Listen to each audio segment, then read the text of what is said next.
You're listening to the Brave Parent Podcast. I'm your host, Dr. Susan Maples. I'm here for all parents who deeply love their children and want their health span to equal their lifespan. In other words, to be healthy their entire lives. If that's you, tune in. In every episode, we're grappling with contemporary issues that affect every child every day in areas that your doctors either don't know or don't have time to tell you. It's your time to be brave. Hi, everyone. Welcome back to Brave Parent Podcast Season 2. I have a really exciting guest today. I'm here with my co-host, Lauren Eckert, founder of Burning Soul Press and one of my personal heroes, and has been with me through the project of Brave Parent from the start. We couldn't quite say goodbye at the end of the book, so we decided to blast on and podcast together. We're having a ball. Keep in mind that Lauren has two children, ages 4 and 7. 4 and 7. And I have only one child, age almost 29. He'll be 29 January 2nd. And he is kind of the laced all through the book. If you've read the book, you know about Hunter. And I'm super blessed that Hunter is here today with us because without his permission to, tell some of his stories, the book would not be as interesting for sure. I always say I had a pretty good lump of clay to work with, and he was amenable to health from the start. Really didn't give me an ounce of trouble when it came to the health of his body. He was pretty interested in being strong and healthy and associated it with a lot of success in his life. And Hunter has a degree in business finance and is working an outdoor lifestyle where he not only works with young athletes, or I should say middle school and high school athletes that are high performers in a very interesting sport called free ride, and he can describe a little bit more about that. But he also is a trip leader and a guide for a couple of outdoor companies, Azra and Oars. Those are whitewater companies.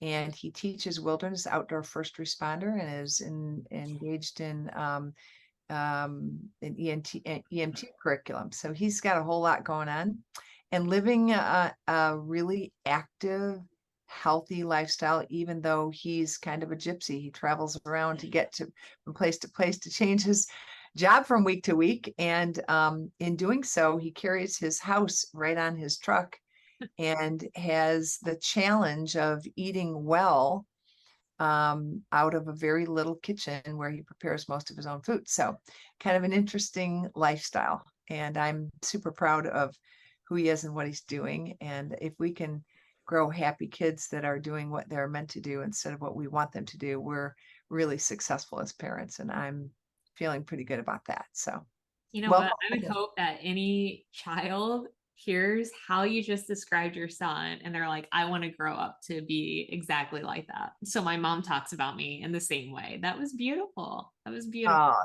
thank you. A lot of accomplishments to be proud of. I know. I was in with a plastic surgeon this morning getting a little lesion, a sun lesion off my chest, and he was asking about Hunter, George Politis, and he was saying, you know what? I just hope James grows up like Hunter, happy with how he's, that is our goal in life, is to have kids who are doing what they're supposed to be doing. And if you're a lifelong learner like Hunter is, you're going to morph that career into things that become interesting to you as long as you love to learn and explore. So it's pretty cool. So Hunter, welcome. Thank you. Yeah, thanks, Mom. Thanks, Lauren, for having me on. It's good to be here. Yeah. And thank you for the nice introduction. I appreciate that. Yeah. We were just in Moab last weekend together in Utah, and I was doing a little bit of camping and hiking while he was teaching, but it was fun to be together. So it makes me miss you all the more. I'm happy to see your face today. So I have a bunch of questions for you. Lauren might too, Hunter, but I'm kind of curious, since I wrote the book, obviously from my perspective, what are some of your earliest memories that shaped your desire to put healthy foods in your body, to avoid a whole bunch of ultra processed foods, or when you didn't avoid them, you knew it was a cheat, not a treat? And And how did that come to play? What do you remember about how, how you started thinking about food as fuel for good outcomes? Um, Specific memories, I don't have a ton of specific earliest memories, but I remember having this sort of framework developed in me in a way that I couldn't really ignore, going way, way back. That was exactly what you said, that food is meant to fuel our bodies. And um, yeah, there was always this mentality growing up that anytime I wanted junk food because it tasted good, um, it was always this discussion, and it wasn't always just a flat out no, you can't eat that ever. It was sort of this awareness that yes, every now and then you can make an exception and you can have this as a treat, but you need to understand that this junk food item is not real food. It's exactly that. It's a treat. It's something that tastes good, but ultimately is not something that's going to be really good for your body. So it became this thing where it was impossible to ignore the fact that um, that yeah, there's this difference between what is real food and what is purely just for pleasure and ultimately not necessarily good for your body. And that's something that stuck with me my whole life, whether I'm walking down the snack aisle or the vegetable aisle. There's this pretty clear distinction. So yeah, that was definitely one of the earliest things I can remember as far as making food decisions. You literally didn't like going out to restaurants. You were impatient waiting for the food to be made, which I thought was funny. But you also didn't quite know what was in it, and often you were like, it seems what tell me what your distinction was between eating at home and eating at restaurants, and maybe if you can also think about your choice never to go to like the hot lunch program, to continue to carry lunch from home all the way through high school. A lot of these things, I don't remember them being as much of a choice, I think, as you're making it out to be. And I'm not saying that that's a bad thing. I think that there was a lot of things that I grew up with that were just the way things were. Other kids ate hot dogs and French fries for lunch, and I had a turkey sandwich with carrots and applesauce. Um, so yeah, going out to eat. I don't know, you were such a good cook growing up that it really make any difference to me. I liked the food that you made as good, if not better than any food that I could get in a restaurant. And I felt kind of the same way with hot lunch. Every now and then there was like some big deal hot lunch, and so like maybe once a month or a couple times a year, I would ask for lunch money, to mostly to partake in whatever the social uh Thing. camaraderie was around the love for whatever stupid food. um but yeah, I don't know what really went through my head. I think I just by that point really enjoyed eating healthy food. And yeah, again, I think that you in particular made healthy food taste really good, so it wasn't really like I was giving up all that much. Do you remember eating like bags of raw spinach in your lunch, like vegetables? How did people respond to you eating greens at lunch without dressing, without anything, just pulling it out of a bag and I mean, people definitely thought it was pretty weird. Um, and people still think it's weird because I still do that. I still will eat just handfuls of arugula or spinach or whatever. I think it's great. I love it. But yeah, and there was a point where I was kind of self-conscious and I would kind of try and hide it and like eat it in like a private place so I wouldn't get made fun of. And then it became this sort of thing where people thought it was kind of funny. And then I became, I guess, more proud to eat my spinach out in the public. pretty hilarious, isn't it? Yeah. Um, I'm and curious about that, the real fast hunter. I mean, like, was it by them? I mean, was it truly the flavor of it, or was it just like how you know it was adding to your body, your health, all of that? Like, or was it a mix? Yeah, I still don't love the taste of spinach, but I Okay. know it's good for me, and I don't really mind it. Yeah, and I definitely have this, like, when I haven't eaten fresh greens in a while, Yeah. I definitely start to crave them. And it's not necessarily about the flavor, it's about what I know that they do for my body. I love that. Like I go on these 2 week long river trips, and we bring all of our food for the whole time in coolers. And so by the end of it, we're eating a lot more sturdy vegetables like cabbage and carrots, and like fresh greens and fresh lettuce is really hard to keep in a cooler for 2 weeks. So by the end of the trip, people always talk about, they're like, "Oh, I can't wait to get off this trip and eat like a burger or something." I'm like, "Are you kidding me? I just want to eat a salad." Like, I just want some fresh vegetables, but different different strokes for different folks, I guess. But yeah, I guess I've always just known that they're good for my body, and that makes them appealing. You had a lot of discipline around exercise, and that's something we could talk about more. I have a couple more food things to talk about, but you had a lot of discipline around exercise, and you were a very accomplished athlete at a young age. Do you remember associating uh, the fuel with your competence or your abilities? Yes, absolutely.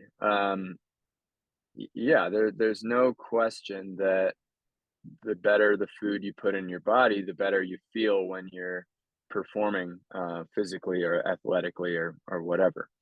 How do you talk to your young athletes about that when they're trying to gain pre-Olympic and Olympic status, and you're working with just elite athletes? How do you talk about, because they don't come in knowing a lot about food, right? Many of them.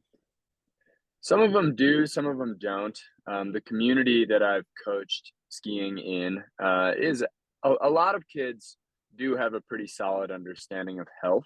Um, I think a lot it comes with participating in athletics in that way, but some of them really don't. And some of them do know, but they don't care because they're at that weird age where they're like, if my parents say it's good, it's probably bad.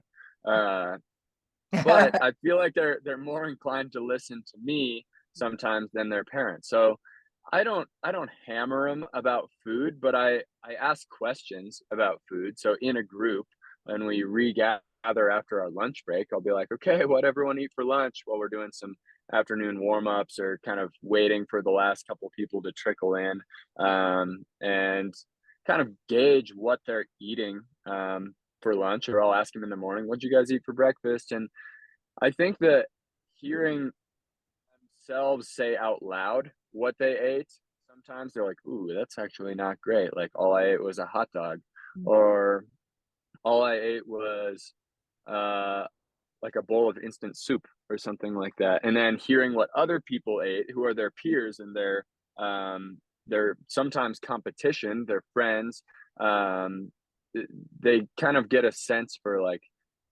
I'll hand out like a, not hand out, but I'll kind of nominate someone as like the healthiest lunch of the day award. And I Love don't it. know, just having that kind of conversation where people, it's not like a serious structure, like I'm going to coach the food that you're eating. I'm just trying to raise an awareness for different things that people are eating. And they ask me what I ate, and I usually eat a pretty healthy lunch. So Do you talk um, about your belief that good micronutrients fuel your body, or you don't really? I do, yeah. Um, Yeah, and again, it's not like a formal sit down lecture, but I'm like, did it, who ate a vegetable? Like, you guys should be eating vegetables, or uh yeah, I don't know, that kind of thing. How about sleep? Do you talk to them about sleep? Because I I know sleep do, is super important to you as part of everything from brain to health, and it's always been something you valued. yeah. Yeah, absolutely. It's pretty clear when kids show up tired. I'll kind of try to get a sense of what's going on, especially the high school kids on like a Saturday morning. I'm like, "Did you go to a party last night?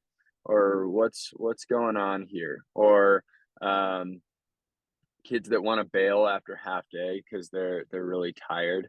Be like, what's going on here? You need to kind of rearrange your priorities. And I talk about my experience, and our head coach had a similar experience to me growing up as a competitive ski racer, where I really had to prioritize sleep, school, and there wasn't a huge amount of room for extra social activity during the winter. So skiing became my social outlet as well as an athletic outlet, but I was never really willing to compromise sleep for any of those things. And I think that's super important.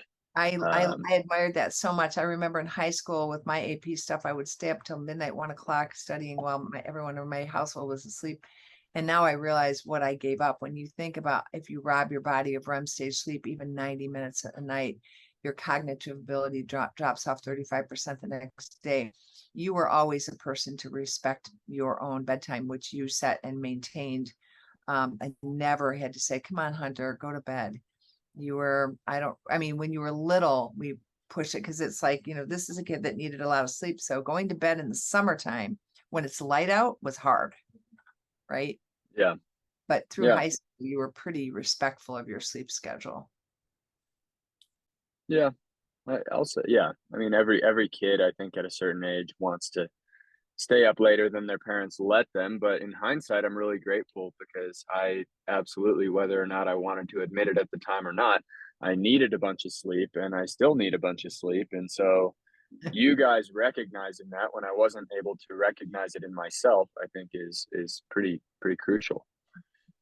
So your dad and I chose to put you through college as a really big gift in your life, and you've been appreciative of that. And I'm not saying every parent has the means to do that, but when we did that, I paid for your room and board, and you paid for all of your discretionary expenses.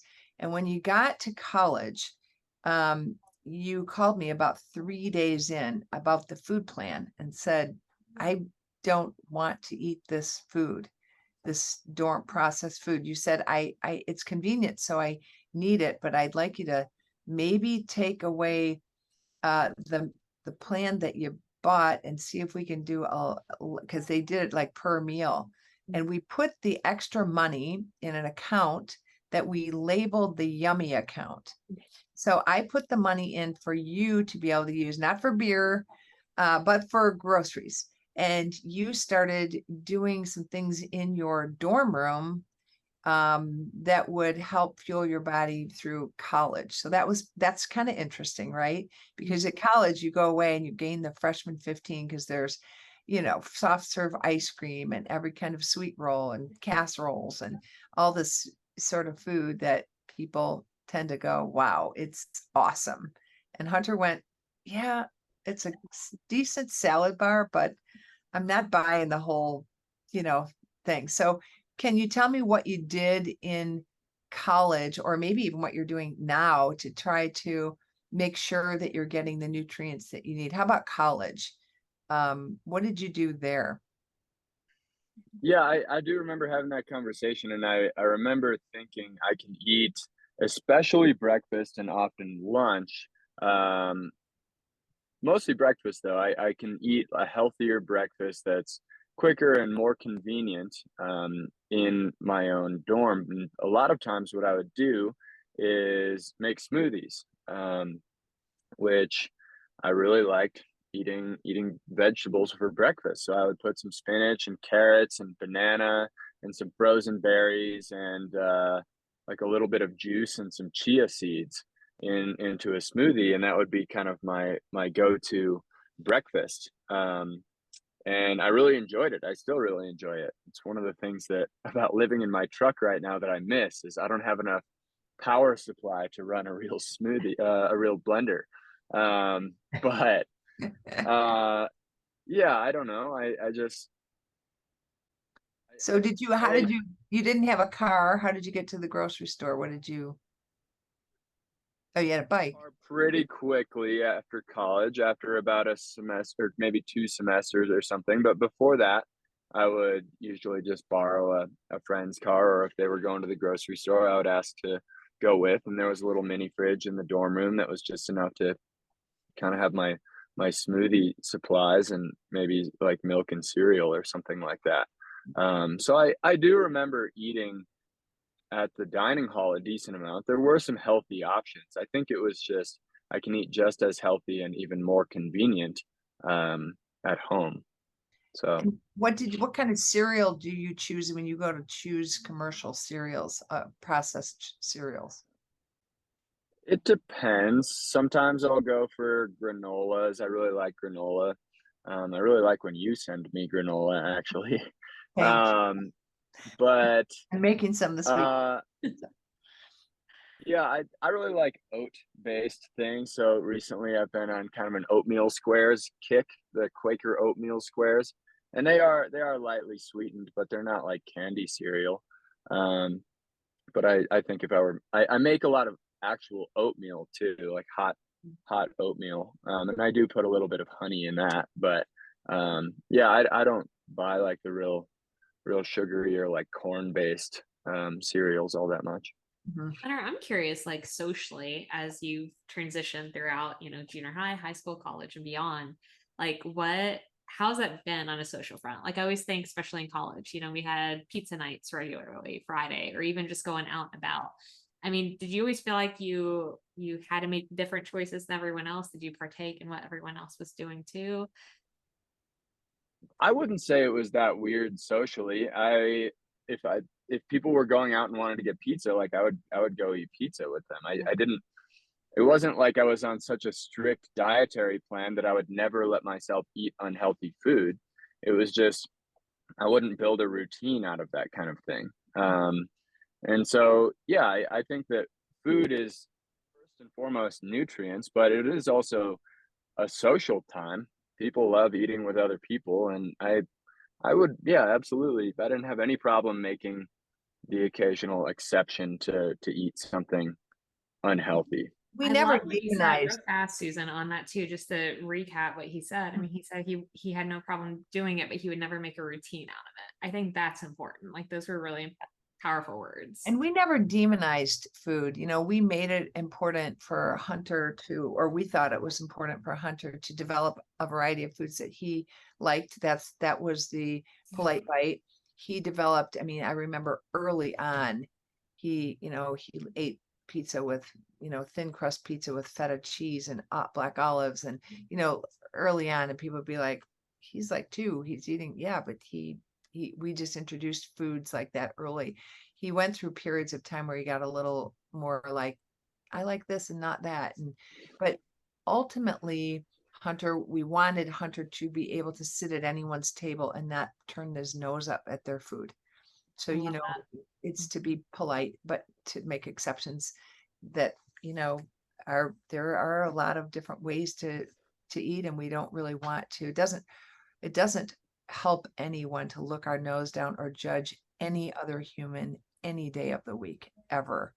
And and I'm not just talking about outwardly judgment, turning our nose up and saying, "Oh, no, thank you. I eat healthier than that," but inwardly too, to say, this is what they know, this is what they grew up with, this is their preference. And to say no thank you is, I don't prefer that, or I have a food sensitivity. That's different than basically saying, I can't believe you eat like this. And I think Hunter is demonstrating that when he's asking the kids, what did you eat for lunch? And not saying, well, that's terrible, right?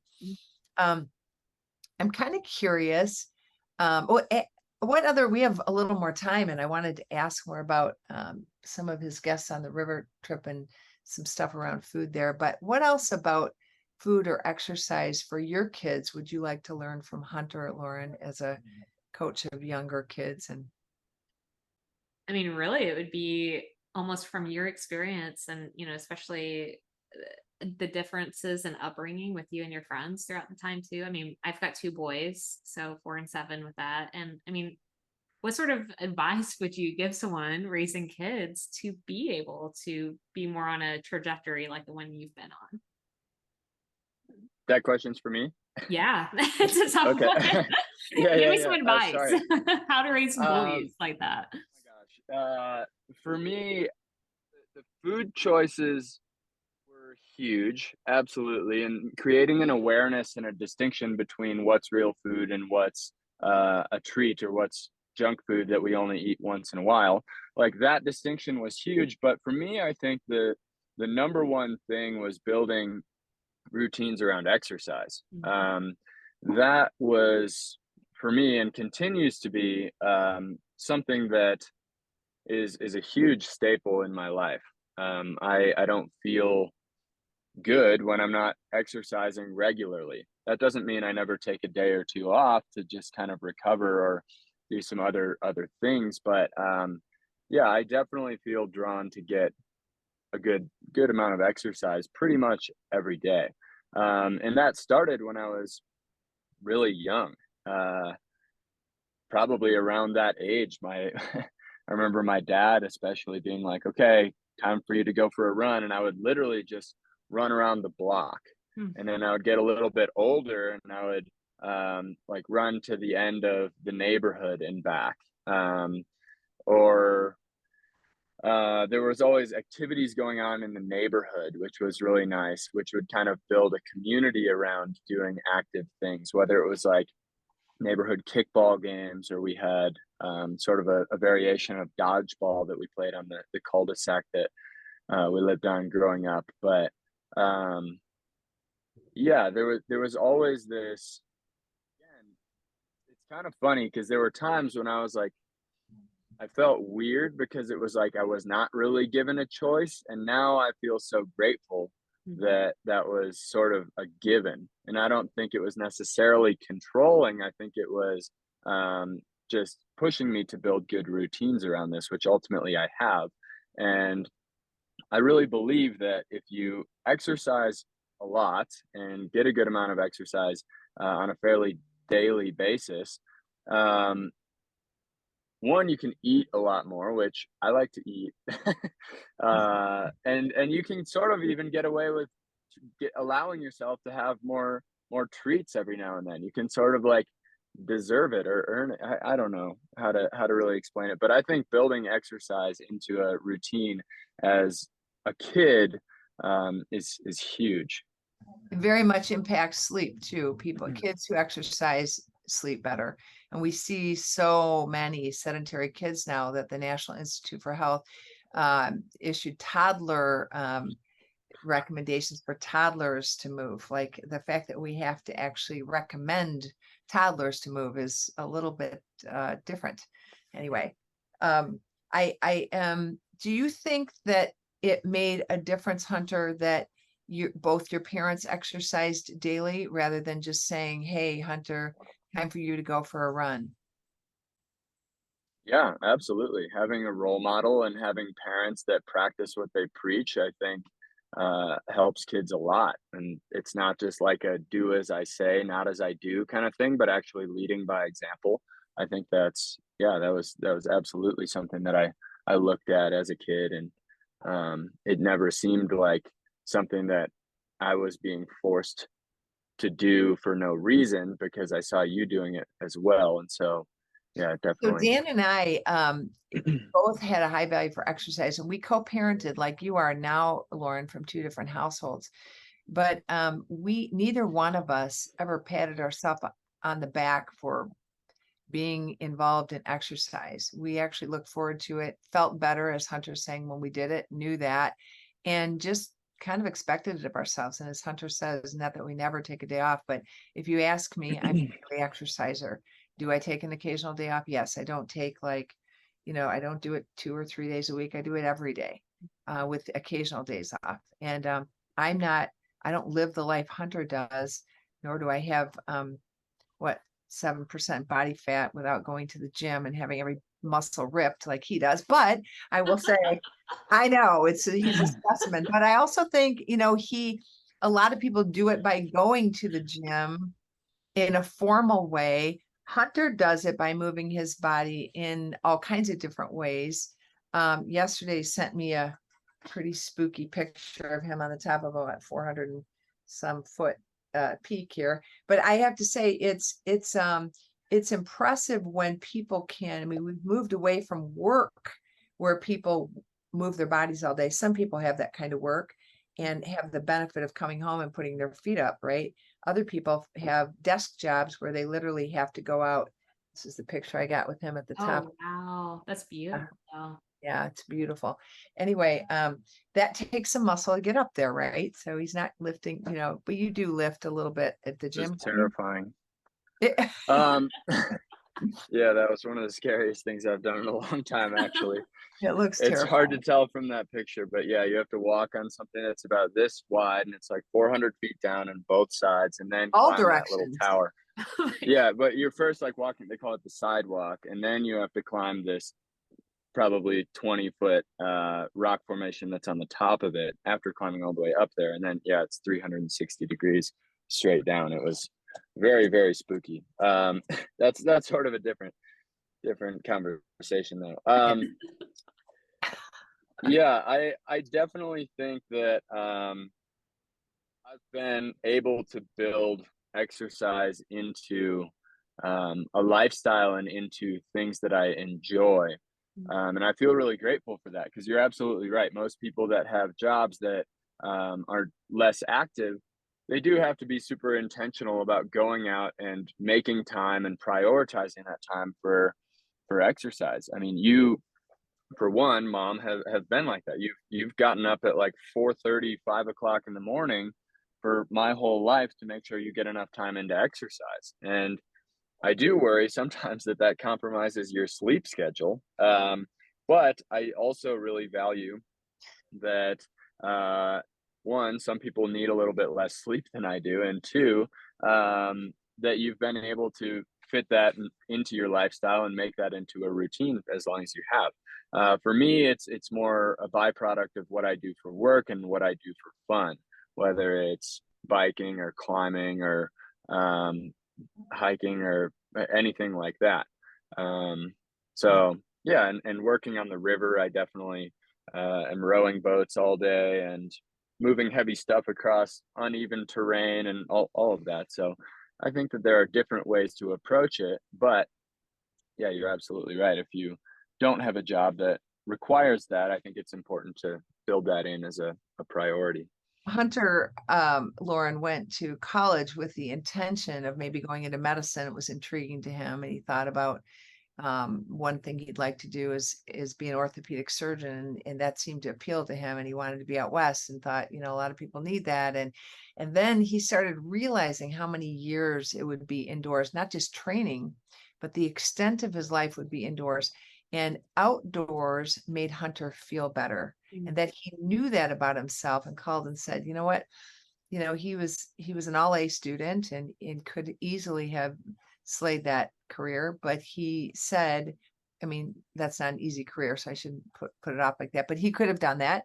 And he said, like, I just know that being indoors all day working is not going to, it served you well, and I love that you love your job so much, but I need to do something where I am more part of the earth and part of the outdoor experience. And some of my friends are like, oh, it's a phase, don't worry, he'll get over it. I'm like, nope, I don't think so. He'll figure out other ways of coming indoors to do different things. But for, I think, the extent of his life, he's identified that being attached to the earth and respecting the earth and being part of the earth and showing people how to appreciate it it's been important to him. Do you want to speak to that? I'm talking for you, Hunter, and I don't Real mean quick too, when did you recognize that?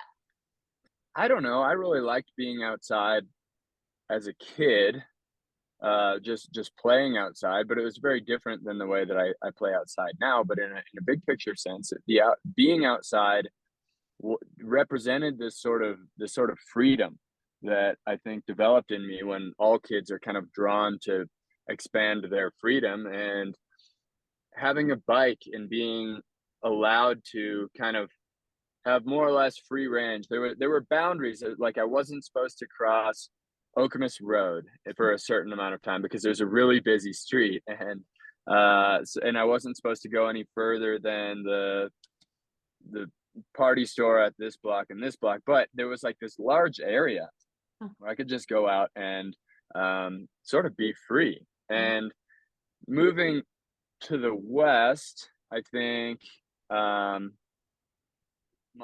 boundaries in that sense have just grown and grown. Now it's like I can go all over the place and have that same kind of freedom and do all kinds of different things. And I still love to ride my bike for that same reason, I think.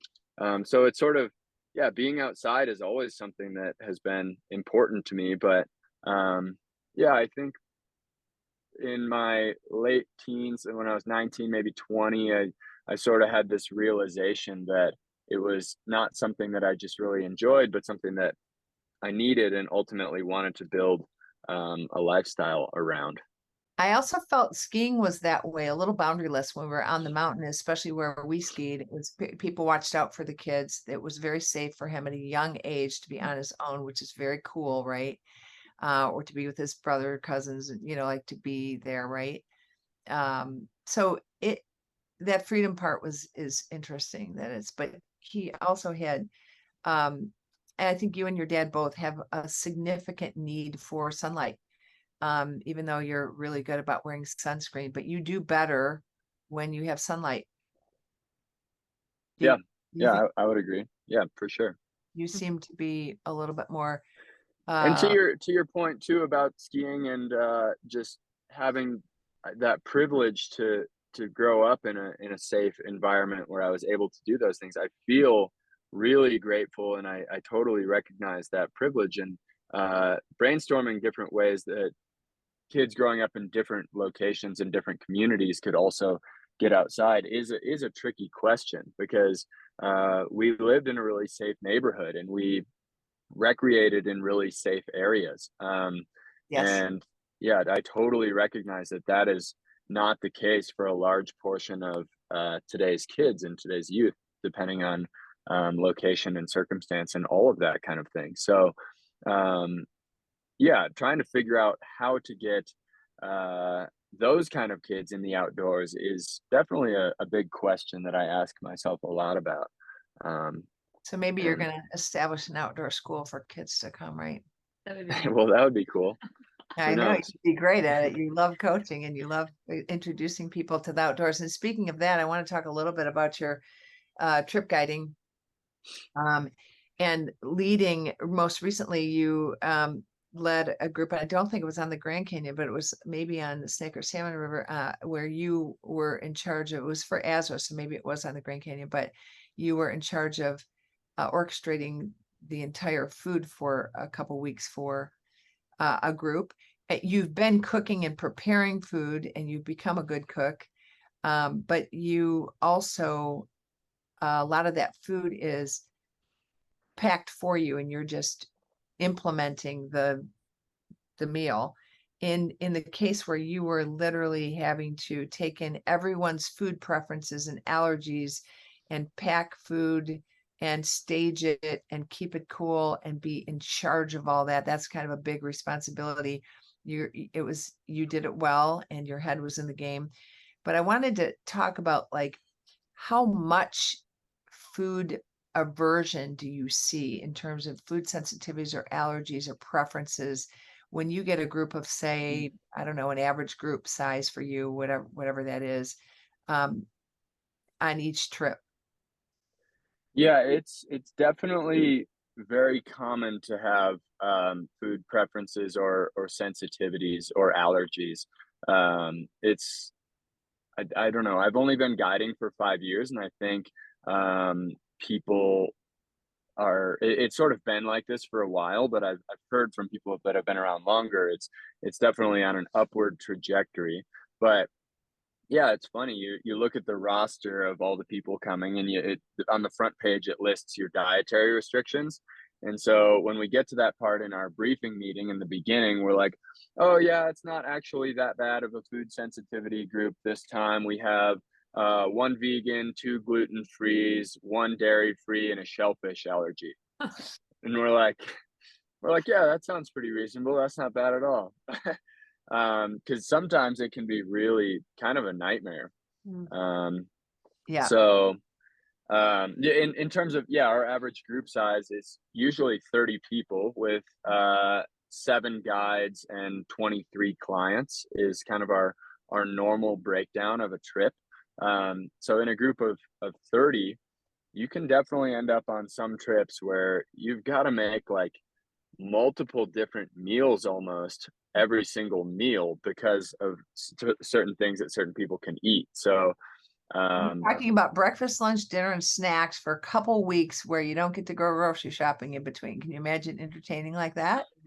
it Pretty can be tricky, but yeah, there's their systems to it. responsibility because they're, especially for anaphylactic shock, like people who have severe allergies, if that happens in the wilderness, they're in trouble. So, they know how to respond, but it's a big responsibility. If I were to quiz you, and Lauren, you know the answer to this because you've read the book, and Hunter, you've listened to the book on audio, but if I were to quiz you and ask you, because you talk about allergies being on an upward trajectory, and it's absolutely true that these food sensitivities weren't there 30 years ago like they are now. They just weren't. In the beginning of my career in dentistry 37 years ago, we just didn't see anything like this. So in 50 years, we have we've cut in half the microbial diversity of the gut microbiome. So if we are carrying 3.5 pounds of bugs in our gut to digest food, and they eat fiber and flourish and do better, and you cut the diversity, the number of bugs down, you develop more allergies and autoimmune problems clearly. So what we know that's happened and continuing to happen. And if I were to tell you all of the ways, I want you to take a guess, Hunter, what the number one way that we cut that diversity down. Overuse of antibiotics over time, it's been a problem.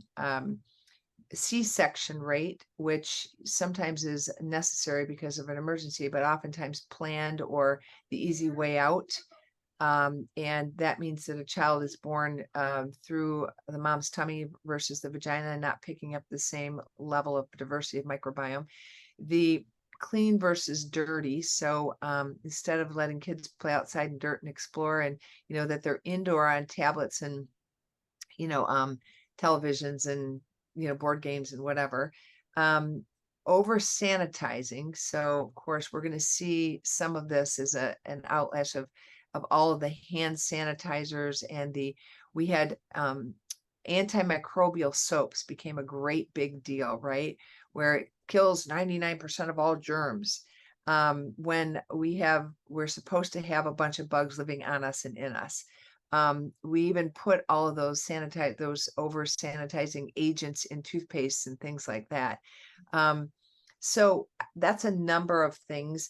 And then decreasing the diversity of our food. So we now have 75% of our food is from only 5 species of animals and 12 species of plants, which is very narrow. And about out of the top 50 foods we eat in the United States, there isn't a shred of produce except potato chips and French fries, which are supposedly from a potato, but it's not exactly the kind of produce that we're wanting to consume. So all of that, so low fiber diet, ultra processed food. Out of all of those things, what do you think is the most significant contribution to the allergy problem? I don't know that we have a direct answer to that.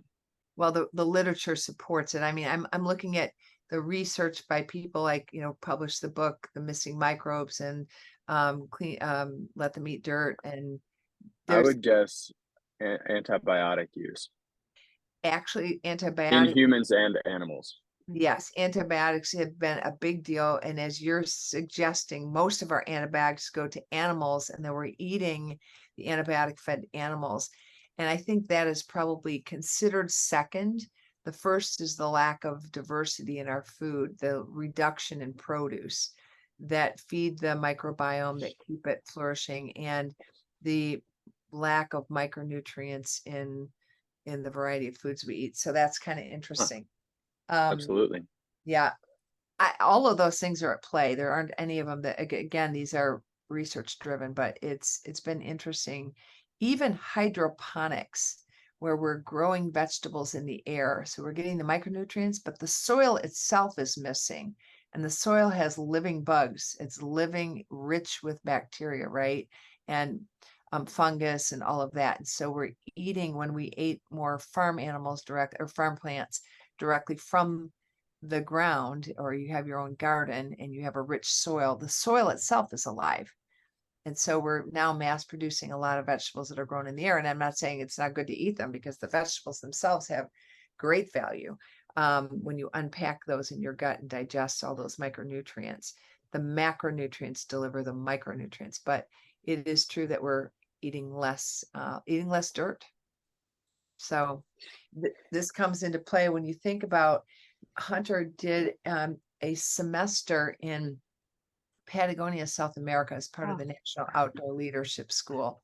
And he was off the grid for a long time. It was a scary time for me. It was his right after high school, and he went away, and like, okay, most kids are like, my kid went to college, I'm empty nesting, he's texting me every day and every night, and I'm talking to him because he's homesick. And I was like, see you in a few months. I got one letter. It was 30 days after he wrote it, right?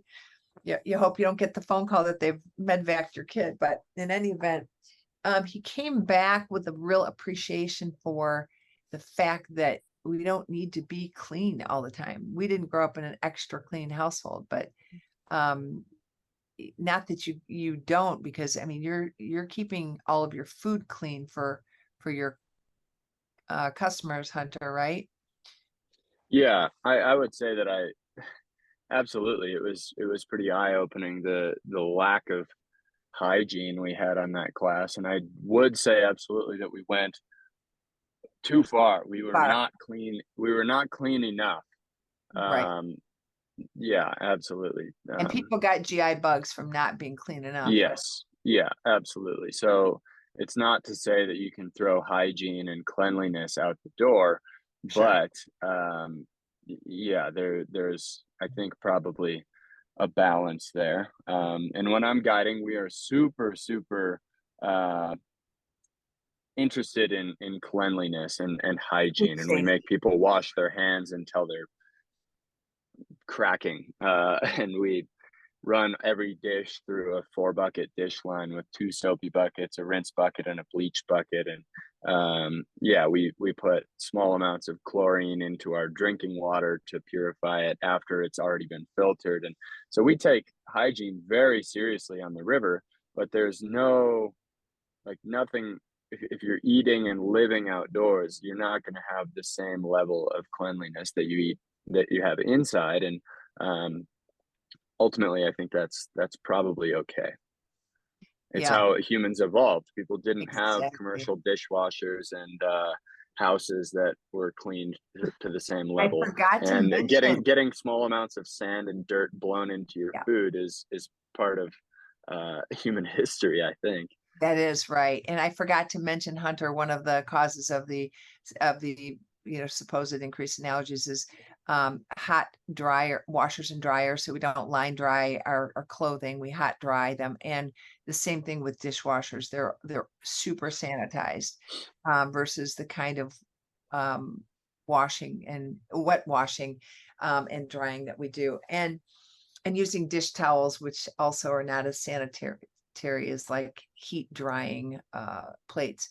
So but you are absolutely right. This living in hermetically sealed homes with air filters and hot dryers and dishwashers is a very recent phenomenon.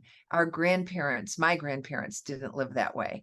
So it hasn't been that long in the history of the human race, if you accept that the human race is 200 to 300,000 years old. So I think it's okay to talk to kids about playing outside and exploring everything except animal feces.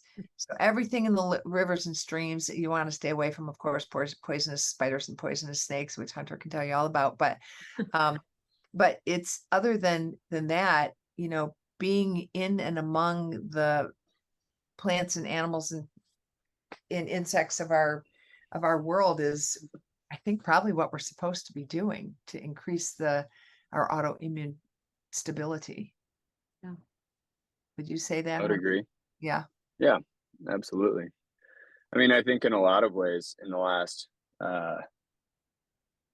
200 to maybe 500 years of human evolution, things have changed so dramatically in terms of people moving towards ecosystems in a smaller picture sense that are just much, much cleaner and don't have the same microbe diversity that we grew up as a species around for the last 200,000 years.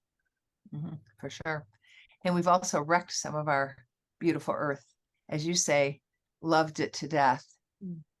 Yep. Some of our Well, I wasn't the first person to say it, but I would say that that's certainly true in many cases in many areas. I have to tell you, he teaches me a lot, Lauren. I was there. I was as president of the American Academy for Oral and Systemic Health. I had the president's suite at our meeting, and Hunter called and I go, I want to see my beautiful suite, and I'm right here in Phoenix on this beautiful pond. And he's like, okay, that's bullshit, Mom. There is no water in Phoenix. That's a man-made structure.